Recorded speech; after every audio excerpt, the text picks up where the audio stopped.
വട, പത്തിരി, ഉണ്ടമ്പര്, സവാളയുടെ സുഖയിൽ മേൽപ്പറഞ്ഞ കടികളൊന്നും ഇവിടെ ഇല്ല. മെനു ഉണ്ടോ? ഇല്ല, അങ്ങനെയുള്ള ചീപ്പ് ഐറ്റംസ് ഒന്നും നമ്മൾ ഉണ്ടാക്കാറില്ലെന്നേ. ചേച്ചിക്ക് എന്താ വേണ്ടത്? The other one. അതർ ബണ്ണ ബണ്ണൊന്നും ഇവിടെ ഇല്ല. ബണ്ണല്ല, No. മറ്റേ അപ്പം മുട്ടക്കറി. Yeah, that one. അവിടെ ഗ്ലാസ് കൊടുത്തേ. കടിയില്ലാന്ന് പറഞ്ഞിട്ട് നന്നേ മാന്തണ്ടല്ലോ. Oh, disgusting.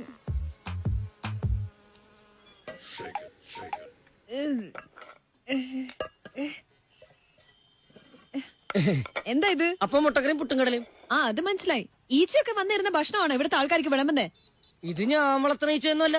അതുകൊണ്ട് തന്നെ അയ്യോ ഈച്ച ഇവിടെ വരില്ലെന്ന് പറഞ്ഞാൽ ഈച്ച അനുസരിക്കാനൊന്നും പോണില്ല. Show me your hands. എന്താണ്? തന്റെ കൈയൊന്ന് കാണിക്കാൻ. എന്താ കുഴപ്പം? നല്ല സൂപ്പർ കൈയാണല്ലോ. ചേച്ചി കൈ നോക്കാൻ അറിയാമോ? ഈ കൈ കൊണ്ടാണോ താൻ ഇവിടുത്തെ സാധനങ്ങൾ എടുത്തുകൊണ്ടേ വെക്കുന്നേ? പിന്നല്ലാതെ. നഖം ക്ലീൻ ചെയ്തൂടെ? പിന്നെ എനിക്കിവിടെ തൂറാൻ പോലും സമയം കിട്ടല്ലോ. അതിനിടക്കല്ലേ കൈയുടെ നഖം വെട്ടാൻ പോണത്. എനിക്ക് തന്റെ ഭക്ഷണം വേണ്ട.